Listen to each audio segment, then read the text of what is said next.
Kasya to, kasya ang ID, kasya ang planner, pwede maglagay ng headphone sa harap, pwede to, cellphone sa isa pang pocket, kasya ang ilaw, kasya din tong laptop.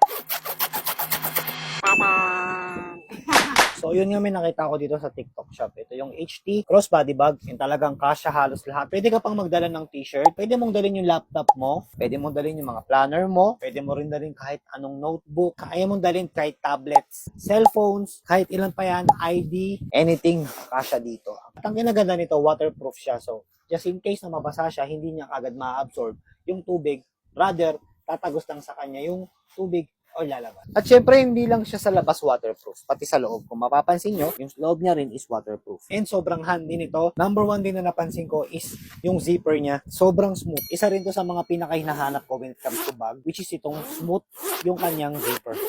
Kasi hindi siya agad-agad masisira. Kung kailangan mong magbitbit ng napakaraming gamit pero crossbody bag yung hinahanap mo, ito na yon. So guys, ilalagay ko na lang po dyan yung link below and I hope you purchase one today.